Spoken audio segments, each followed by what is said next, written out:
So a typical day, I'll get up at 5:25 and I'll immediately get into a few hours of focused work. And hopefully I can get a lot done before I get interrupted. I bought a vibrating wrist alarm that wakes me up early, hopefully without waking Farah, and it still wakes her up. Tran doesn't want to mess with Galfond. Galfond is trying and succeeding. He's the first player over 2 million chips. Come on. Galfond's full house eliminates Clayton Bates. Beast Galfond. Phil is one of the original online poker high-stakes crushers. He has a very methodical and logical way of approaching poker. I would make eye contact with Galfond. Phil's a great poker player, mostly because I think he's a deep thinker about the game. If you've ever watched his training videos, you probably understand because he can spend 20 minutes talking about just one hand. Even if he's winning, he still puts the same amount of time into examining his decision-making process. Thank you, I'm trying. It's hard to imagine that somebody with such a nice demeanor can actually be that intimidating, but if you know his poker skill set, then it's very easy to be intimidated. I really like looking at you when I play. I look very non-threatening. You see a lot of players make it to the top and then disappear. I think what makes Phil a remarkable player is that he not only made it to the top on PLO, but also on No Limit and also stayed there. His just raw aptitude for the game is much higher than most other people. You can put him in a spot and he can very, very quickly figure out how to play the game at an extremely high level, even a game that he's rusty at. He's a very influential part of poker for a lot of reasons. I'm all in. And I told you the cards don't matter to Galfond. All in! I mean, I think when it comes down to Phil's legacy, he'll be a first ballot Hall of Famer for sure, and that's saying a lot in today's landscape. And yeah, he's just a great player. He's the real deal, you know.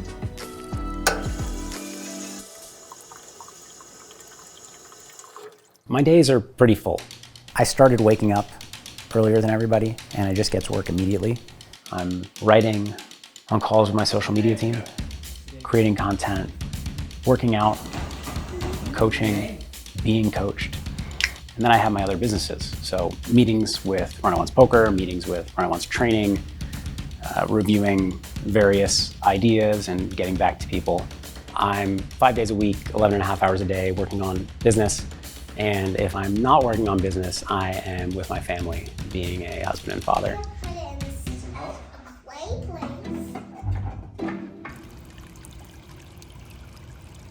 I noticed I was spending a lot of time in my chair in my office. So one of the things I started doing recently was finding any opportunity I could to pace.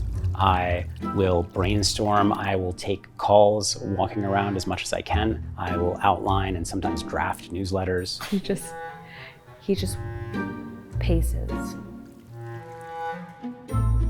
I love you. The days really fly by. There are a lot of things I do throughout each day, and sometimes I don't even feel like I could fit it all in. I started playing poker at the end of my freshman year of college, and by my junior year, I had turned $100 into $100,000, and I was struggling to take school seriously, so I dropped out. My parents weren't thrilled, but they supported me through it, which I'm still very appreciative of. After dropping out and going full-time, things really took off. And 2 years after then, 100,000 was $1 million. And the year after that, actually, which was 2008, I had my biggest year ever and won over $8 million online. When I was 19 years old, Phil was part of a group of friends of mine. We all started playing single table tournaments, and Phil was kind of like a legend of the group because he'd play the highest stakes, he had no fear, and he was always beating all the games he played in. You know, I played with Phil back in the day online, and he was a crusher. Back when poker was new and coming up, this is way before my time, call it the Black Friday days, Phil was one of the best no-limit players that existed. From there, he was sharp enough to make the leap to PLO, where PLO at that point, I'm sure, wasn't that popular of a game. He steered into a game that wasn't really being quite as deeply as explored as No Limit Hold'em, and just found an aptitude for it right away. I think that put him miles ahead of the competition. Who is this guy that's playing for the highest stakes in the entire world and has such a silly, dumb name? Who's this goofball and how could he possibly be a good poker player? When I started playing poker, and even many years into it, I was extremely obsessive. And I would spend all day playing and studying. I actually, for a long time, was on like a 26-hour 8-day schedule where I would sleep for 12 hours and be awake for 14 hours. And so every day I just woke up a little bit later and a little bit later. And once I met Farah and started a relationship with her, those things had to change. He's a busy, busy man, and I would much rather be with someone who is really driven and ambitious and a hard worker. So I just appreciate these things about him. What boy? I don't know. I don't know who I am. I don't know anything. I don't know who is in this frame. Why is my name on it? A show I was working on in 2012 was canceled. Phil and I met. It was at a time in my life where everything was sort of falling apart, and so he met me at a very low point and accepted me for all my faults right away. He still managed to fall in love with me, thankfully. I had followed Phil on Twitter for a while, and I was always very drawn to what he had to say on social media. In a world of negativity, he was always this shining light. When Phil and I got together, he was still grinding online. I would visit him in Vancouver. He would play till the wee hours. You know, when you're a college student, you have no responsibilities whatsoever. You can just pour all of yourself into whatever you want to pour all of yourself into. For me, it was poker. We weren't the most responsible group of people, just because there was no structure to our lives. We didn't have to wake up early and go to the office. We didn't have any family responsibilities. We basically just did whatever we wanted. Starting a relationship, starting a second business, and starting a family with Spencer soon after, I had to learn pretty quickly how to manage my time. With everything I was juggling, time just started to fly, and the next thing I knew, I looked up and I was no longer this young online poker hotshot. I had turned into something entirely different in the poker community. At some point in Phil's career, he became more than just a famous online poker crusher. He became an ambassador for the game. I don't really know when or why it happened. I think maybe because I became a coach, started a training site, and I became a very sought after coach, that a lot of people were learning from me. And when that kind of horde of younger players viewed me as a mentor in that way, their view of me kind of shifted in terms of, you know, my ambassadorship, I guess I would say, in poker. He just inherited the role. It wasn't really like he stepped up and said, let me be this guy. I felt like one day I was one of a dozen plus online poker players who had the same kind of status and skills and resume. And at some point, the community just started looking to me in a different way. He developed a reputation as someone with a lot of integrity, was always thinking about what's just not the best way to play poker, but what's the best for the poker community. There was this huge inflection point. It's been talked about a million times, but Black Friday was a massive moment in poker. In the spring of 2011, online poker essentially was banned in the United States, and every person that was grinding on the three major poker sites overnight lost their jobs. It was the moment of doom, basically, where a bunch of us thought our careers were over, we didn't know what we were gonna do, and we had to uproot and either move out of the country or just find new jobs. Phil was the voice of reason for the poker world. Everyone just kind of went to him to say, hey, you know, what should we do about this? And is it gonna be okay? And I think that was when Phil kind of transcended being a high stakes, really good player to being someone who the community relied upon for their advice and support. When you are at the top, you are someone that people look to for answers.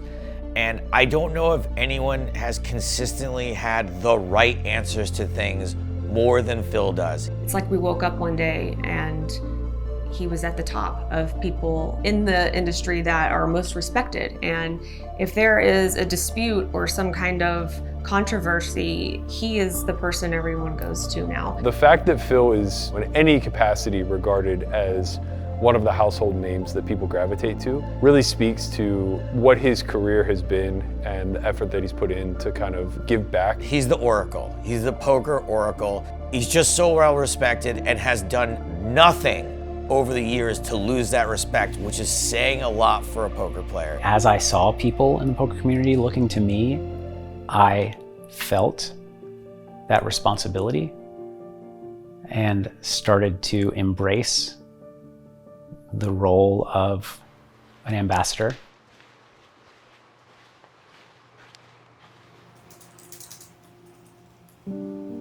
I never had an interest in business, and I started Run Once training really out of a love of coaching. I was very interested in the game. I loved thinking about it, and that translated to loving to teach it.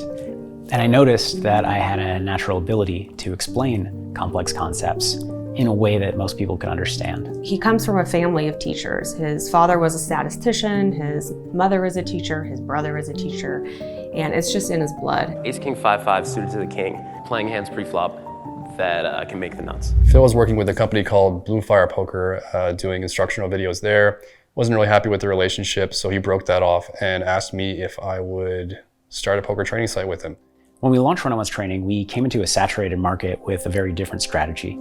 We were determined to be the best training site. And in order to do that, we charged 3 times as much as everybody else. They were charging $30 a month or so. We charged $100 a month. And that allowed us to spend more money and sign the best coaches. It allowed us to spend more money and release 2 videos a day while other sites were releasing 3 or 4 or 5 a week. It was a risk, but we weren't afraid that they would say it was too expensive. That was actually fine with us. What we wanted to hear was, it's really expensive, but it's the best. Really quickly, we became the industry leader, like shockingly quickly, without any paid marketing for the first 6 years, actually. And we started to gain some confidence in ourselves as businessmen, and that led to multiple other projects, most notably Run Once Poker. Online poker was in crisis. Run Once Poker actually was born out of a fear that we had as poker players. PokerStars had been the industry leader for a long time, and they sold to Amaya. And with that sale came a lot of changes in their company strategy and their policies. And the beauty of poker to me is that you can sit down at the table and you can actually win, unlike other casino games. With a couple of the early decisions they made under Amaya, I feared that they were heading in a direction of turning online poker into a poker-themed casino, where people could play, but nobody could win in the long run, so there could be no professionals. With Run Once Poker, we saw an opportunity to just be maximally transparent with our users and actually involve our users in the business decision process. Because really, especially with a poker site, your poker site is nothing without your players, because your players provide the liquidity. It's not like an online slot site where they are generating the revenue for it. They are actually creating your product by competing in those games. I was in touch with a friend of mine who used to work at PokerStars, and through conversations with him and with my co-founder Dan, we researched the idea, we talked about the idea, we thought a lot about it, and eventually decided that, I think we could do this. I think we could launch a poker site. We thought that we could build the best looking and best functioning poker site in the industry. And then, frankly, things spiraled out of control.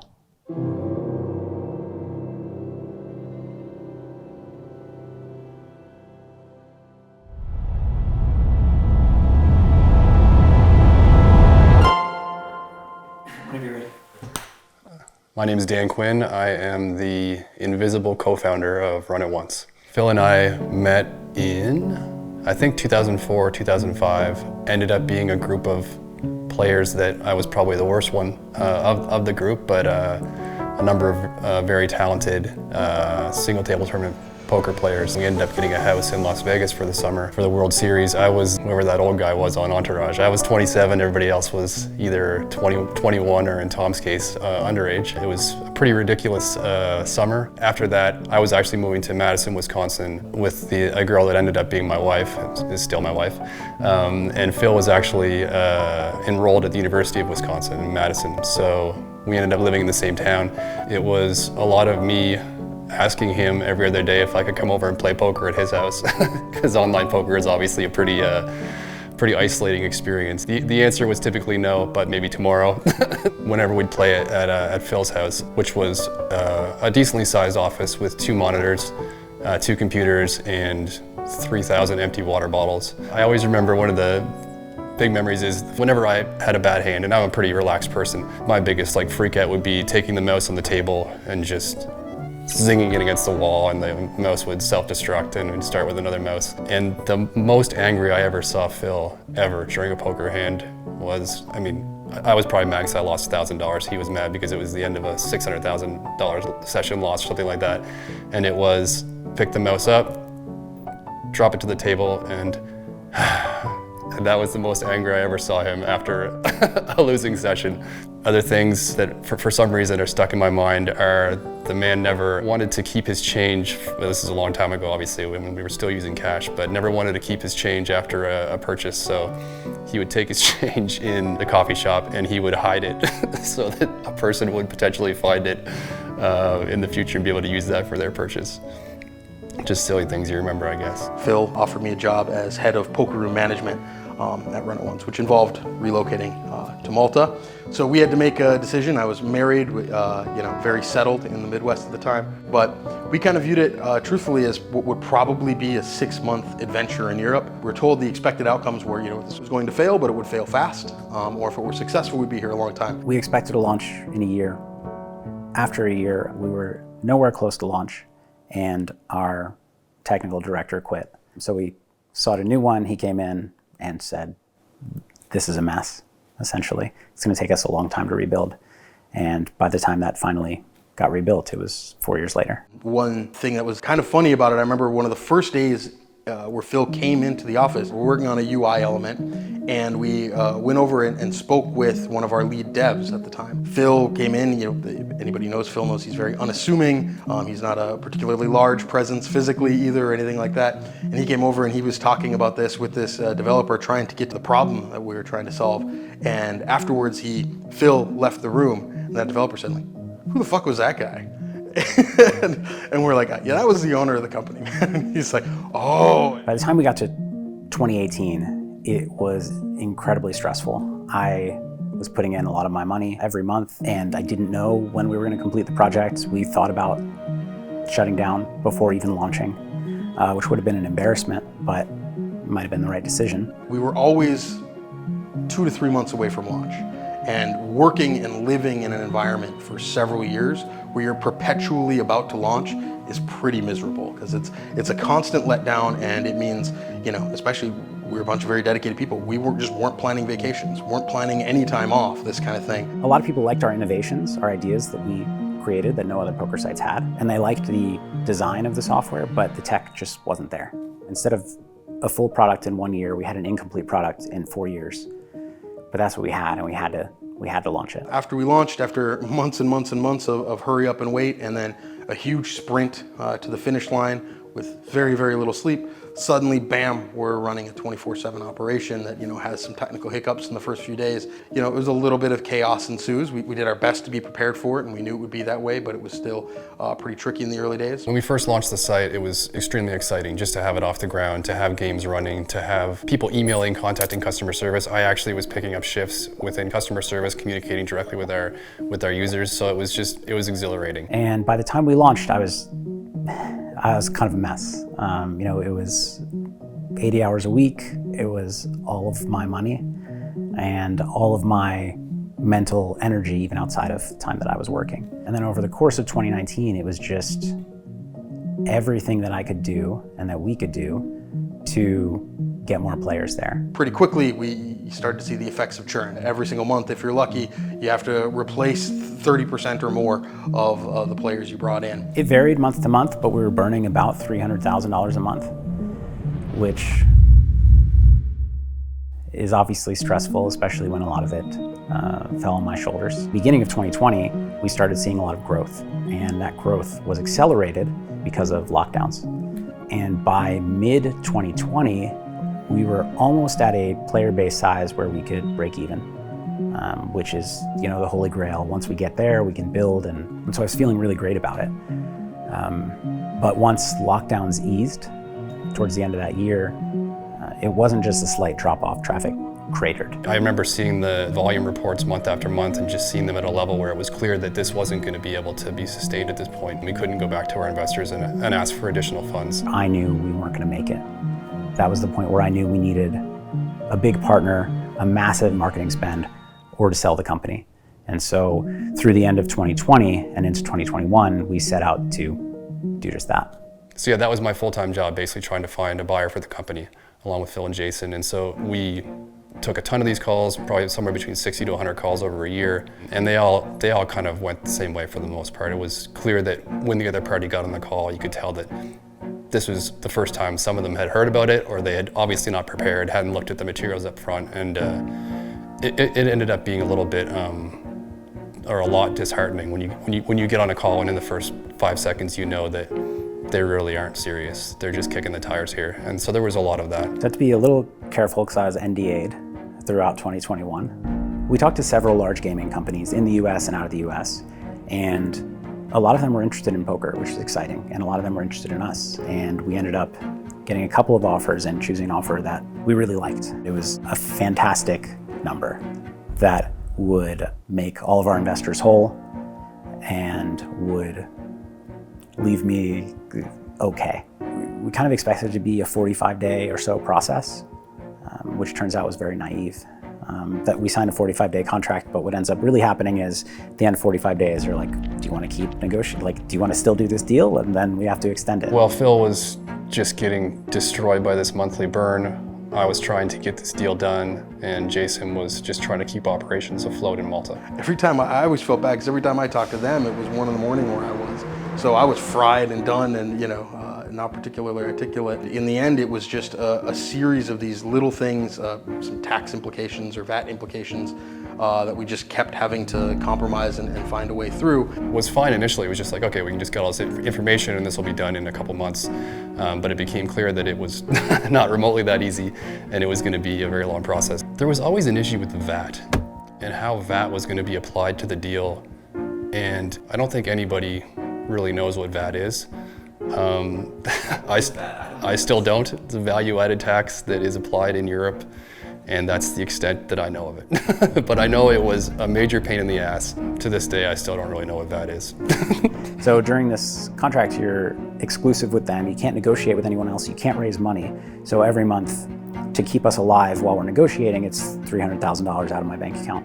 He said, literally, I am throwing $300,000 into a dark pit at the end of every month, and I'm never going to see it again. Phil's much wealthier than I am. I can't imagine even having to throw away 1/5 of that or 1/10 of that every month. It would just be an awful experience knowing that you are just spending this money that you're not going to get back. That was the hardest time in our marriage.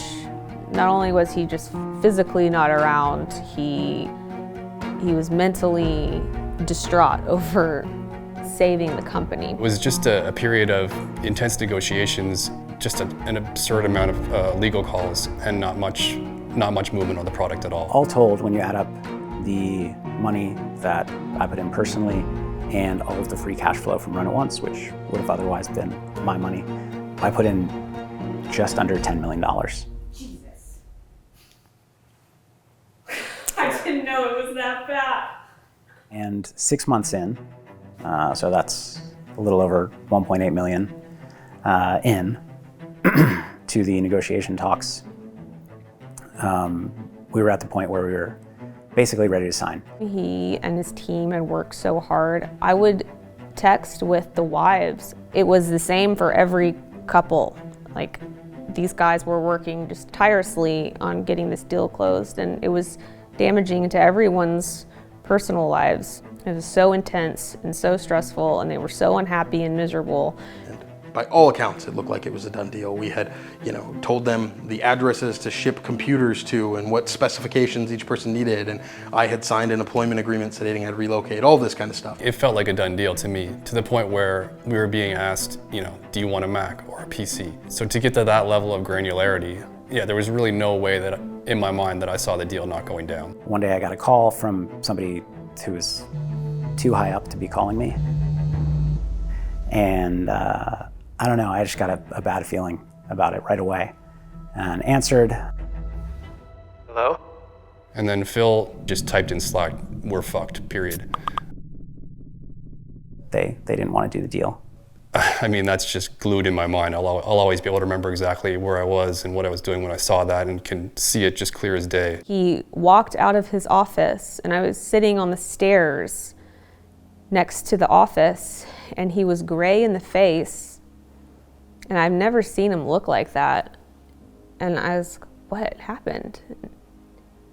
He could barely muster the words. He just said, "The deal is over."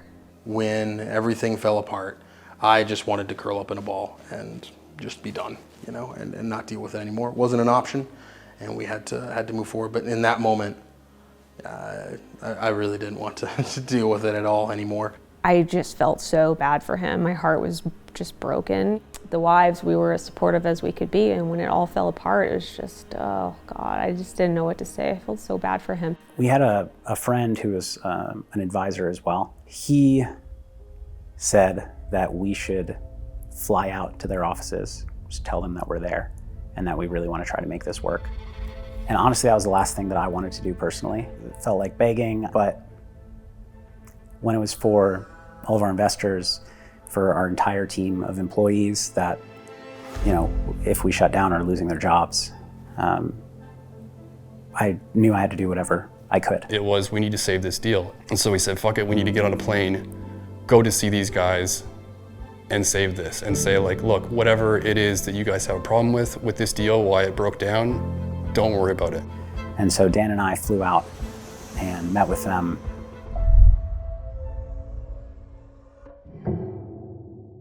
It was just complete apathy on the other side of the table. I couldn't have envisioned it going worse. They just didn't care. My world came crashing down. I had been pushing and pushing and pushing for so long. Honestly, it seemed like the most likely outcome is we were just gonna have to shut down the company, you know, with nothing to show for it. I couldn't imagine things getting any worse. I was trying to send emails, so we have to reach out to every other company that we talk to as fast as we can because we're burning money really quickly. And my mom had been calling and texting, which I ignored. His mom is calling me and she just says, I need to talk to Phil. Where is he? Then I got a text from Farah saying, you really need to call your mom. Obviously he was going to Las Vegas, I was going back to California, and I'm sitting on the runway after this awful meeting, really having no idea where this company is going now. We still have this massive burn we have to deal with. And then Phil comes on Slack and just types, "My dad died." And how do you react to that? His dad wasn't old. It was unbelievable.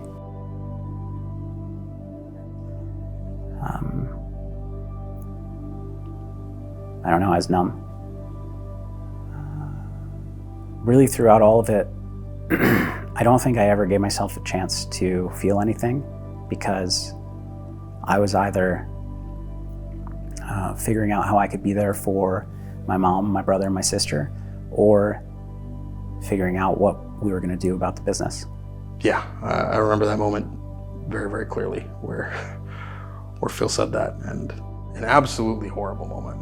And fast forward like a few hours later and my daughter gets hospitalized for several days with something else that all turned out fine, but it sure added to the drama of the time, especially because I couldn't go to the hospital. I just had to sit and work because we had to pick up the pieces.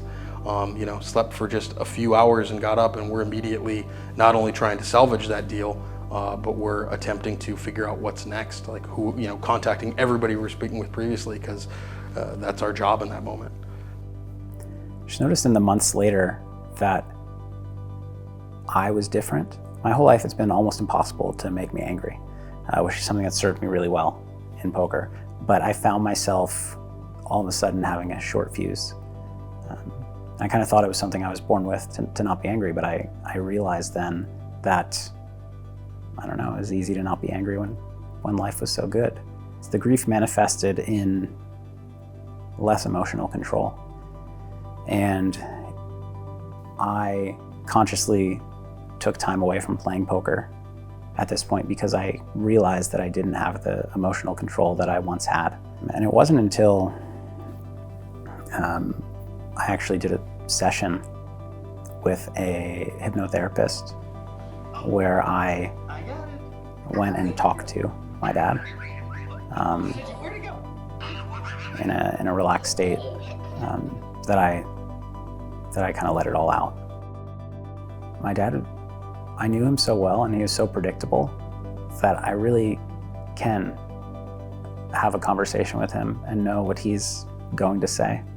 And, I found letting that out and realizing that all the things that he taught me and all the things that he would have continued to teach me were still there.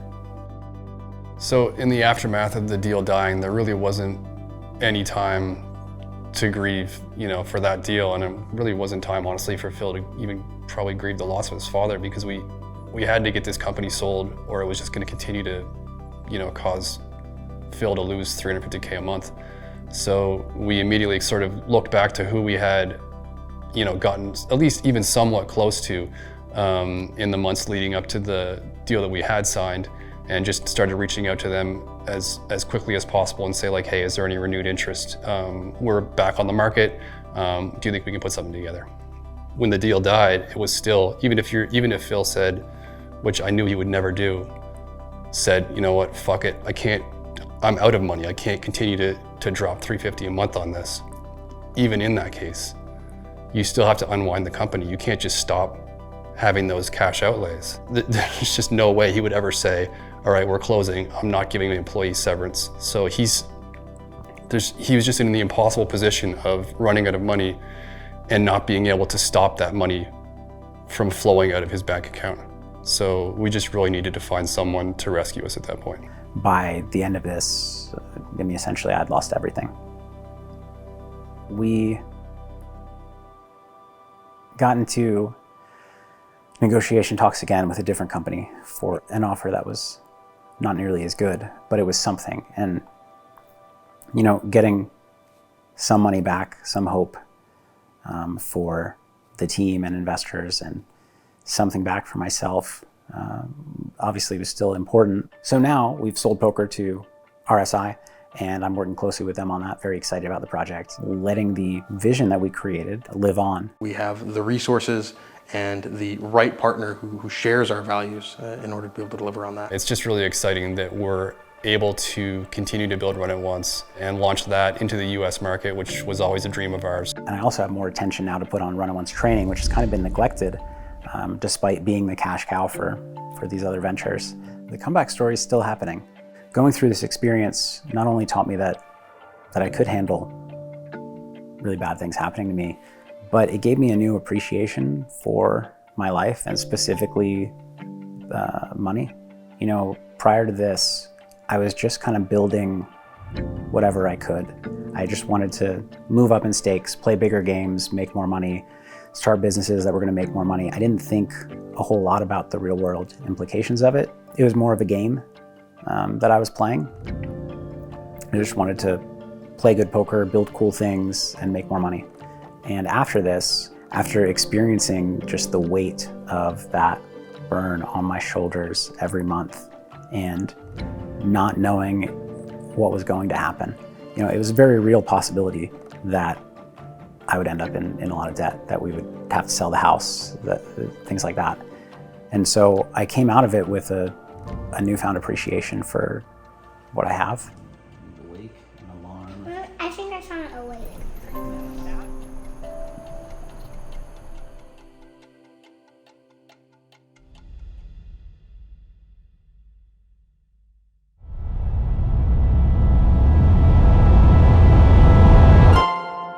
I don't think Phil's brain just really allows him to settle too much. I'm sure that there have been times where he's felt complacent or bored and he moves on to the next thing temporarily.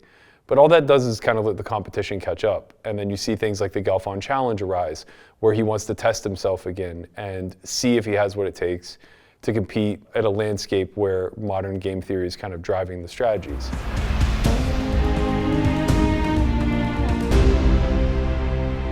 So I set up a series of matches, one-on-one heads-up challenges against a lot of top players, and used these, first of all, to play, but second of all, to promote Run It Once Poker. And so the first one started in January of 2020 against a player only known as Benny VD, 1993. And I was excited to do it. I was really excited to get back in the game. I just missed poker so much. This is the middle of COVID, and and we're all dying for something to do. It was unlike anything I'd ever done commentary on before because of just the way the whole thing was set up. Vinny was a top online PLO pro. The betting markets were skewed in his favor. A lot of people were betting on these matches. And I think before the match started, I was probably a 2-to-1 underdog by public perception. We were going to play 25,000 hands of heads-up PLO, which is a lot of poker to be played. The early days of the Galfond Challenge, internally in the office, it was super exciting. These were airing at night, but we had the projector going and everybody staying in the office, and we would watch him play. We started playing, and the first couple of sessions I lost, but I was still feeling really good because I was really enjoying playing high-stakes heads-up poker again, and I felt like it would turn around. I felt like I had an edge. But as the sessions wore on, it just got worse and worse. Those first couple sessions where Phil just lost and lost and lost, it was awkward. There were days where it was like, in the beginning of him losing, it was like, oh, okay. But then it got to the point where you're just like, you almost wanted to look away, but you couldn't. It was a car crash. It was just a line straight down to start. So it went from this like super exciting thing, and we had somebody managing the stream in a different room while everybody's out here watching and rooting them on, to it being pretty demoralizing. It was almost like I never won. We played 4 days a week, and I think I was winning 1 out of every 8 sessions. And by the time we'd played about 10,000 hands, I was down 45 buy-ins, which was about $1 million. And heads up, 10 buy-in swings happen, but a 45 buy-in loss means you're probably outclassed. People are split on everything these days, right? It's like, oh, I like this guy. Oh, half the people don't like this guy. Phil's like 90% people like Phil, maybe higher than that. So I do think going into it, people were rooting for Phil, but it was strange like how quickly people just wanted to be on like the right side of history. So once Phil started losing, the public sentiment turned a little bit as well. Massive pot to Vinny Vidi. Phil down significantly so far this session. There's more than what the public could see at that point. There was very nerve-wracking moments, I'm sure for Phil, but also for Farah. I remember texting with her a little bit, and it's very stressful because being in a relationship with someone during that, you want to be supportive, but it's okay to also absorb a little bit of that intensity as well. And I think Farah definitely feels and is going through everything that Phil is going through, even though she's not the one playing. Watching my husband go through all that and all the public scrutiny and people talking about how he's washed up and not knowing what to say to him after each losing session, I was like running out of words to pump him up with or like boost his confidence. I just didn't know what to say anymore. The internet pylon is real. People were pretty cruel to Phil. The haters were having their day, and they weren't quiet about it in the chat. Phil sucks, he's overrated. Everyone's like, oh, Phil bit off more than he can chew. Phil's gonna get shellacked here. Phil's gonna lose everything. What was he thinking? Honestly, it was like Rocky IV when Drago kills Apollo Creed, and eventually you're just like, throw the damn towel, stop, Because he was getting pummeled. It was ugly. I've been working with Phil over the last few years as his mindset and performance coach, helping prepare him for these high-stake challenges and high-stakes games to make sure that he's in the right mental state to be able to perform at his best under these high-pressure situations. The beginning of the VanVD challenge went almost as poorly as it possibly could have gone. It certainly started off as, hey, it's only a few buy-ins, it's not a big deal, it's PLO, this is the way the game swings, but it definitely started to build sort of day after day as we saw this very significant downswing. I don't have too much ego regarding, what people think of me as a poker player, but I have a little bit. And, a lot of people were saying, Phil's obviously washed up. This is, what is he thinking playing this guy? We had a structure where you could pay penalties to take days off. And so I paid a few $1,000s to take a few days off and think about if I wanted to continue the match or quit and wave the white flag. When I talked to people about it, when I talked to Phil about it, it seemed like his psyche started to get affected a little bit. Being in a situation like that, of being $1 million down, would be stressful for anybody. But Phil had a lot of experience playing high-stakes poker, and I feel that was an edge versus if he'd been a player who'd never reached those stakes and had never been playing for these sums of money. It's extremely easy to say from the back seat, oh yeah, you have to be rational in poker, and Good players don't tilt.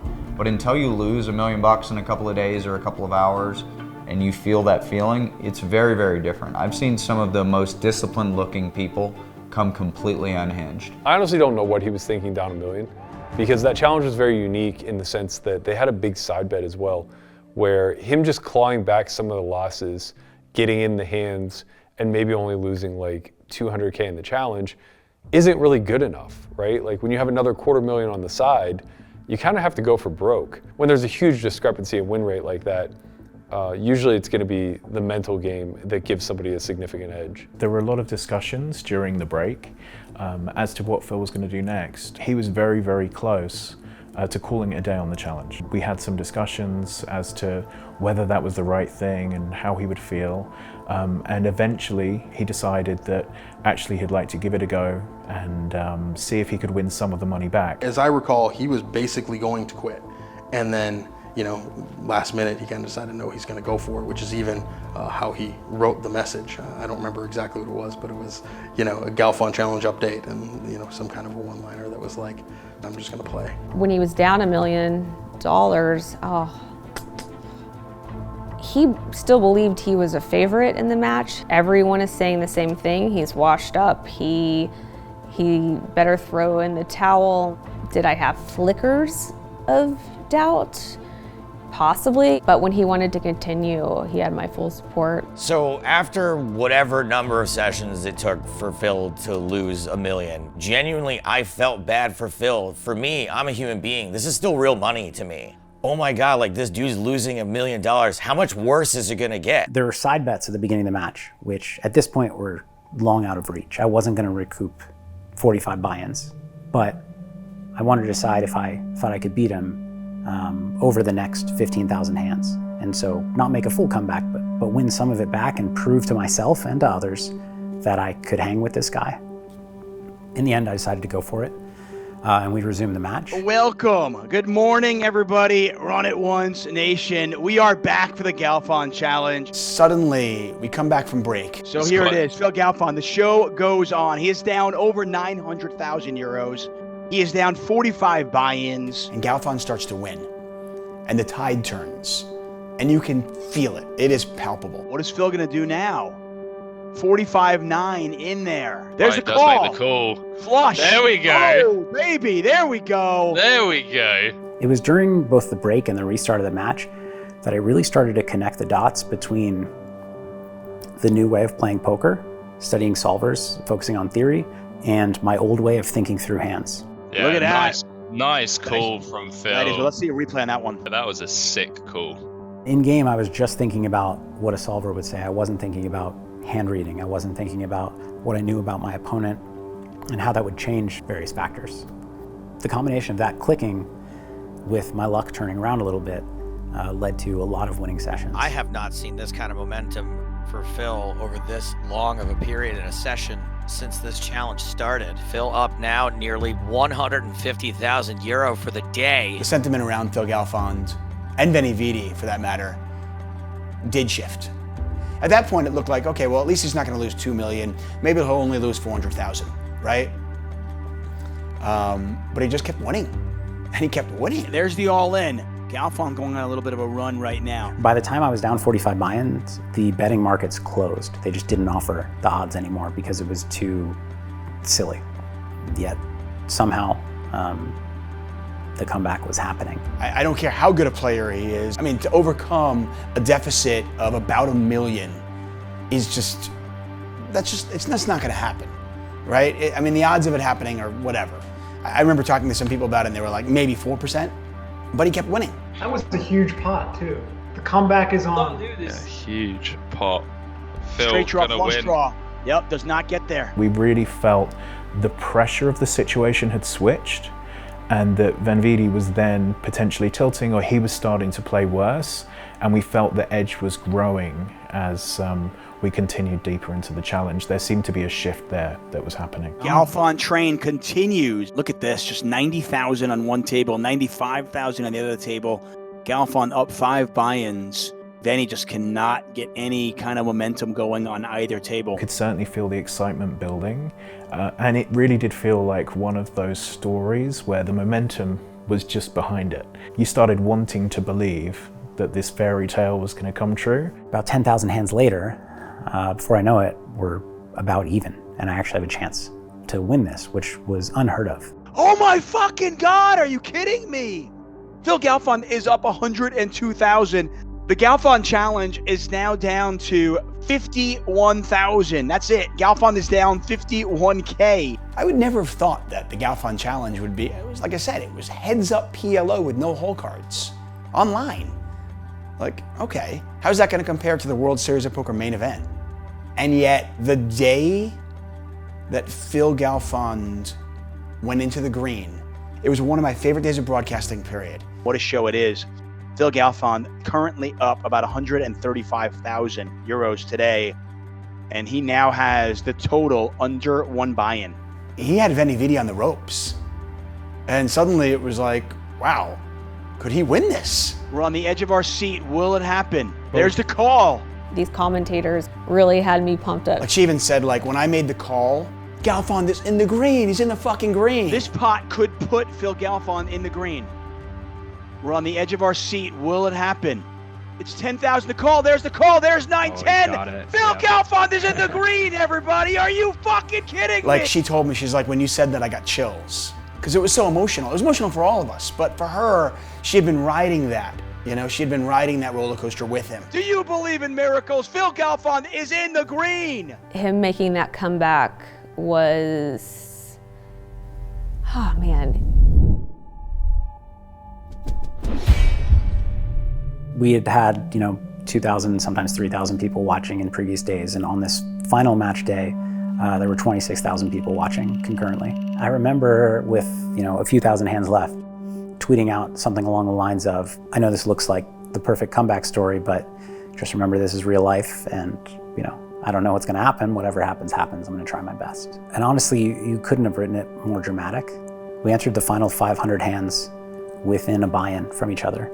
I think he was up $6,000 when we started our final day. And we, by the way, are just 500 hands away. Which is $20,000 buy-in. That swing is nothing. It came down to the final 100 hands where we thought that somebody was going to get up enough that you could essentially take a knee and fold the rest of your hands and win the match long before this. But somehow we were at hand 90 and it was still undecided. We were still so close. It was just such a nail biter. Like the fact that they were in the final under 100 hands out of 25,000 and it was still either one's challenge to lose. There was one big hand where I raised in c-bet and got called, and the turn paired the board and brought a flush. I had the flush. I actually had 2 outs to a straight flush and 2 outs to an overfull. And I decided to bet half pot, planning to check it down if I didn't improve, if I didn't hit one of my 4 outs. Then he calls, and as it turns out, I hit one of those 4 outs. I hit an offsuit 10, which gave me a full house. So I bet pot on the river. Then he actually had a weaker full house and took all of his time bank and made the call. And at that point, I was frantically trying to figure out if I was across that threshold where I had secured victory and I could fold out. And I had this spreadsheet prepared of all of the different number of hands left and how much you're up or down. As quickly as I could, figured out that I had crossed that threshold. And I sat out to confirm the numbers before we went on, and then I sat back in and I folded the last few hands. That might have been the final hand. Phil is folded and sitting out. He's done it. It is over. Phil comes back, rises from the ashes, was dead. People said he was washed out. They said he was done. They said he should retire.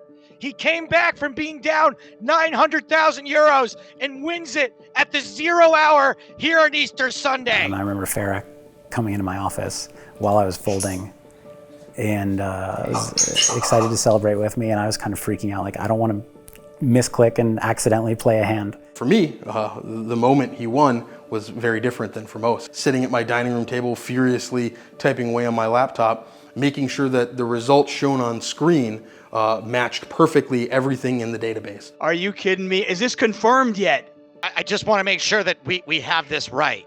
Okay, there's a chance. There wasn't any reason to be concerned, but we had to make sure that because this was potentially coming down to the penny and it was for so much money, we just had to make sure everything was perfect. Like, after seeing what a toll it took on him mentally and emotionally behind the scenes, it wasn't about like winning the money anymore. I was so proud of him. And yeah, it was just a huge relief. I can remember watching it with one of my friends over the last, however 500 hands, watching it tick down, and it was just such an exciting day to see him win that hand, and then he sat out and everyone realized that the number had been hit and he'd made it happen. It was a really wonderful day. Phil Galfond has done it. He has achieved the impossible. We both always say you couldn't have written it, and you really couldn't have. It'd gone from what was effectively the most negative situation possible to an absolute fairy tale story. So it was a lot of celebrating afterwards. It was really surreal. I've won 3 World Series poker bracelets, and this trumped those experiences, and the feeling of victory of those by a mile is unlike anything that I've done in poker. For Phil Galfond, what I didn't think was even possible would be the fact that I think he earned even more respect from the community. I think poker as a whole, for most people, especially coming up during the Black Friday day, was about making as much money as you possibly could and then exiting. So the people that have stuck around know that there's more to the game than just showing up and collecting a check, if you will. The people that stick around from that time frame know how hard they have to work in order to become successful in today's climate. After that match, I went on to win the next 4. I'm now 5 for 5 in the Galfond challenges. Phil having the Galfond challenge and effectively having a clean sweep in that is one of those things that kind of proves the test of time, that he doesn't just win back then and have that legacy prior, but still is extremely successful in today's game and today's era. Winning this first match, and especially in the fashion that I did, was incredibly rewarding for me. Because I had proven to myself that I still had it, that the skills and the experience that I had still translated in the post-solver world, and have kind of firmly proven to everybody, but mostly myself, that I can still compete with the best.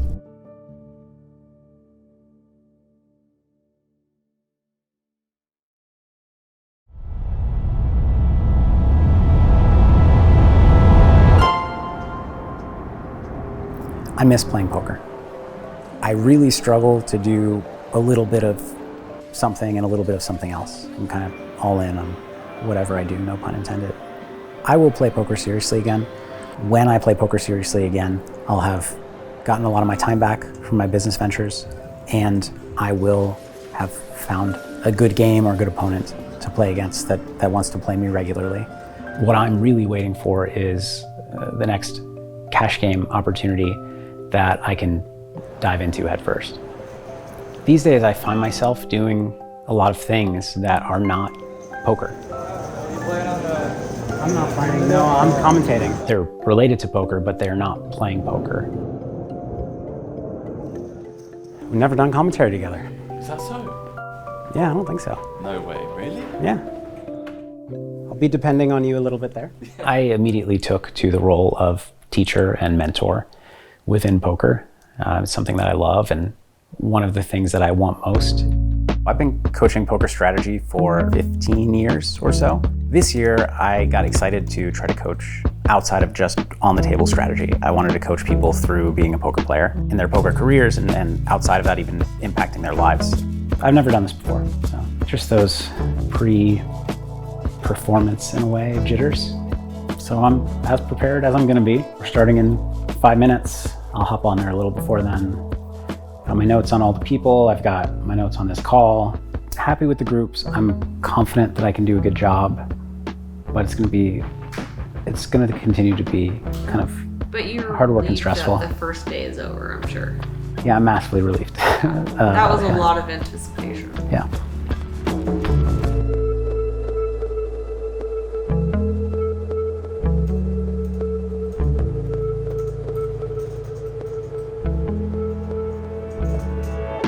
Phil doesn't get out as much as I do.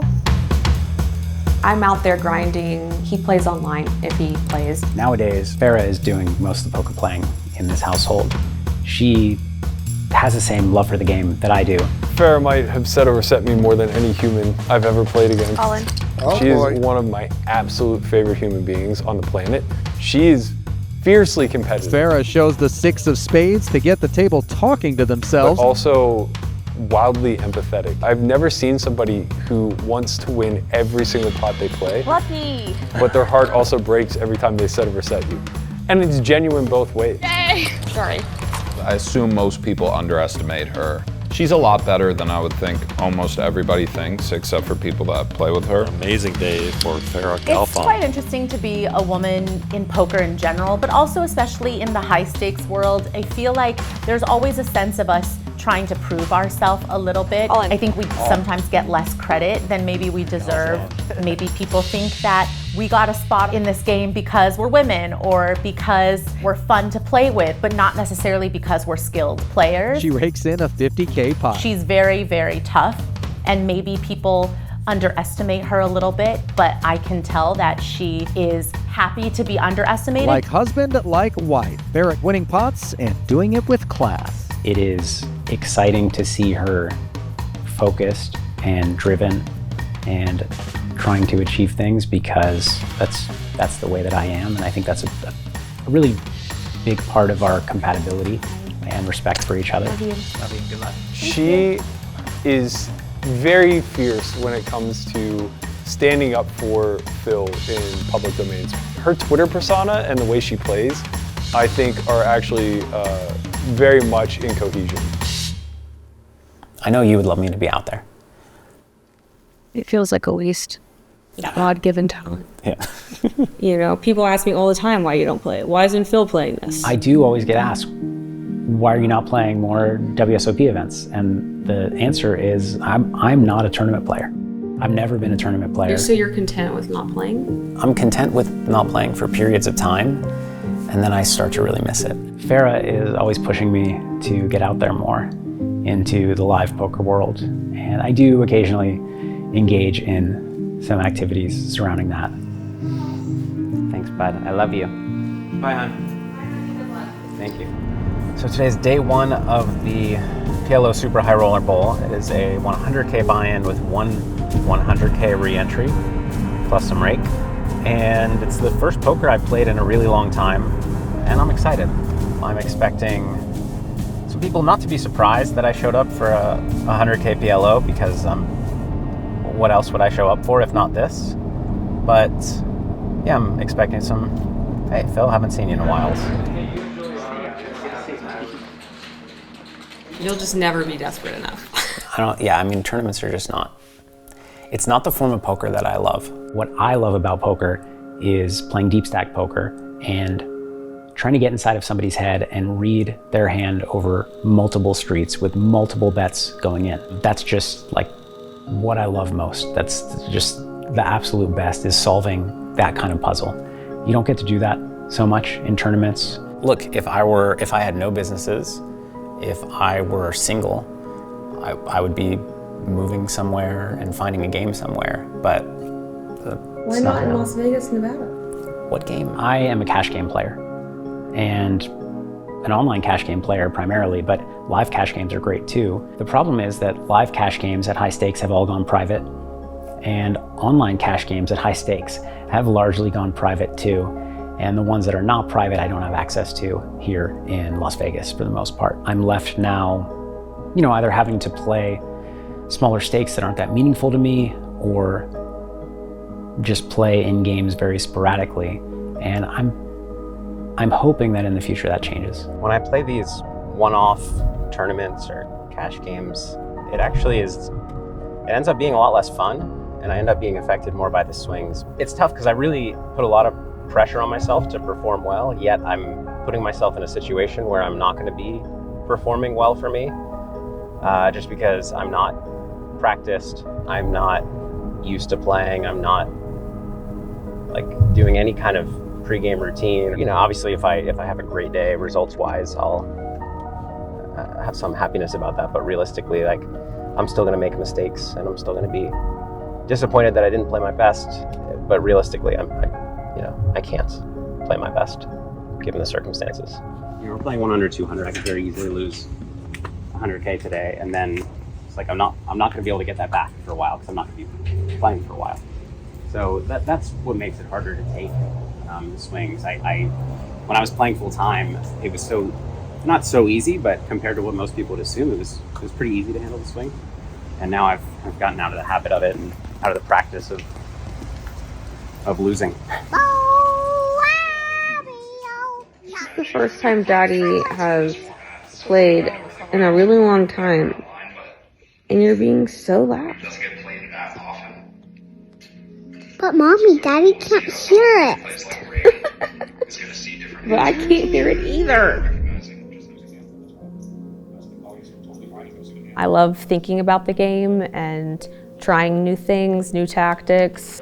Farah has gone from being a mid-stakes cash game player to a nosebleed stakes cash game player to a tournament player as of late, with a pretty big break in there to focus on being a mom. So after I had Spencer, I tried to get back into poker. Going back to cash games gave me a lot of anxiety and mom guilt, and I was leaving the house to go gamble in these environments that felt sleazy, and I'm a professional gambler, I have an infant at home. I was battling with a lot of stuff, but I still desperately wanted to play poker because I love it. I switched gears to tournaments, and I found that all the anxiety I was experiencing going to play cash games was lifted. Cash games, you can get up whenever you want. You can quit whenever you want.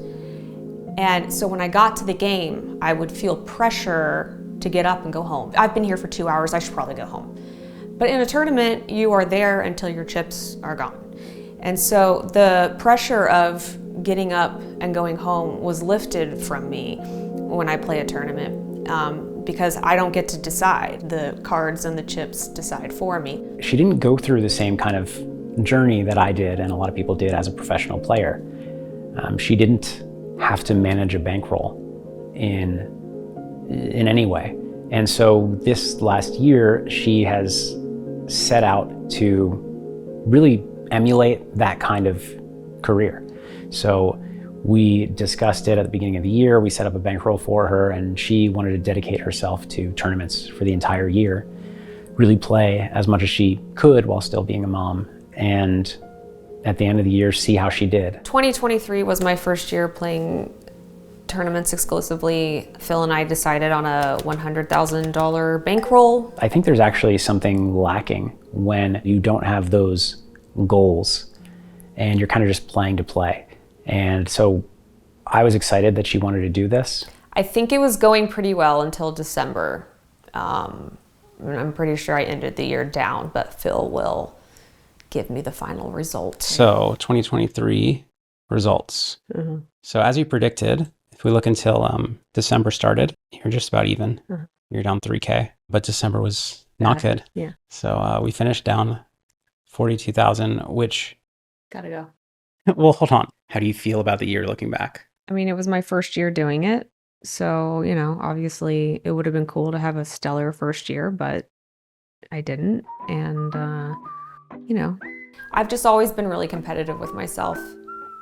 Obviously, I'm competitive with other people at the table, but really I play poker to see what Farah is capable of. I do help Farah with her game from time to time, but really the way that I help is emotional support, moral support, and being a dad so that she can be out there playing. He supports me so much, and it's time, it's money. Get him. All right, I'll try. I want to make myself proud, and I want to make Phil proud, and my son, but he doesn't really understand what's going on. That is a big jump. We have one kid, and I've got my 2 boys now, and we're just like 3 little peas in a pod. Parenthood changed both of us. It changed everything for us and changed who we were and how we acted. Up until being parents, we had no sleep schedule. Sometimes I would come home from the casino and the sun is up. We went from waking up every day at 2 p.m. to waking up at 5:30 a.m. Spencer is self-taught math and language. Phil will notice like what he's learning, and then he kind of takes that and runs with it. He elaborates. What is the square root of 49? 7. What's the square root of 25? 5. You tied. What is 6 squared? 36. 3 cubed. 27. 4 cubed. 64. 11 squared. 121. What's 5 cubed? 125. What? Are you so impressed? I think that's what Phil's dad did for Phil. They have, all three of them have the same kind of mathematical brain. He will sometimes be upset about something, and I will try to explain it. I feel like if I can understand it, then I am capable of explaining it in a way that the other person can understand it too. But when you're talking to a 4-year-old or a 5-year-old, 4-year-old watches this and not as good as you are at scootering, and they'll think, oh, I could do without a helmet, and then they fall and get hurt. I'm 5, not 4. Okay, well, what if a 5-year-old watches it and they think that they can scooter, but they're not as good as you, and so they try without a helmet and they fall down and they really hurt their head? Wouldn't that be awful? That's not me. And then Farah walks in and distracts him, and within 10 seconds, the problem's solved. Honestly, I don't think Farah would be upset by this, but I thought that I was going to be the better parent, the great parent, and as it turns out, she is. She's the better parent. Who is the better parent? I think I'm the better parent. Everyone's gonna choose themselves, right? I think one of the things that made me great at poker was that it was an obsession. I went to sleep thinking about poker. I woke up thinking about poker. I ate all my meals thinking about poker, sometimes playing poker. And, you know, Farah has that same level of obsession with being a mother. And even though she's gotten back into playing poker, Spencer is still the first thing she thinks of when she wakes up and the last thing she thinks of before she goes to bed. And I think that's what makes her a great mom. As I think about the future, I'm excitedly curious for what it may hold. You know, some might say that I'm kind of bouncing around too much, doing too many things, but it's really who I am. I love to learn new things, and I love to learn new things and then teach people those things. I'm spending a lot of time on coaching. I'm getting coached, actually by multiple coaches on how to be a better coach. And I'm doing group coaching, and I'm really finding a lot of joy in it. The group coaching that I'm doing is really just taking a lot of the skills that I've learned over the last 5 to 7 years, as I had to go from poker player with no work experience to multi-business owner, poker player, father, and juggle all of that while still being efficient, productive, and focused. To be perfectly honest, this has been a lot more nerve-wracking than any coaching I've done previously. Once the 13-week program was over and he got the feedback from all the students, I saw him tear up. It was really rewarding for him. I have learned so much about myself in the process and how to execute better in all of these things. And one of the things I'm learning about myself is that I really love teaching it and seeing the impact that has on other people. And I think I even enjoy teaching this kind of stuff more than poker strategy, which is already a pretty high bar to clear. Farah just had her 40th birthday, and we brought a ton of people together. It was actually planned very generously by one of our close friends. They all threw me this insane 40th birthday party. I've never felt more loved, and I'm gonna cry thinking about it. It's the nicest thing anyone has ever done for me, and those are my friends here. It was an awesome party. So many people from both inside and outside the poker world came. I was in a conversation with Jason Kuhn at the party, and we were just talking about, this is a good time.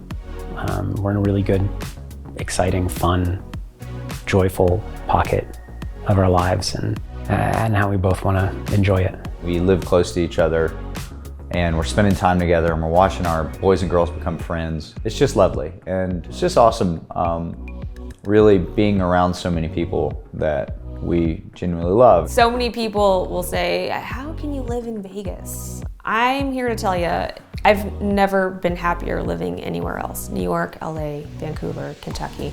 We have such a great, tight-knit group of friends here. What's next? I don't know. I'm doing things I love, and I'm keeping my options open. There's so many opportunities in Vegas, and I've been playing a lot at the Wynn and Venetian, and the series is about to start, and I'm excited for that. I'm not sure exactly what it is I want to accomplish, I just know I haven't gotten there yet.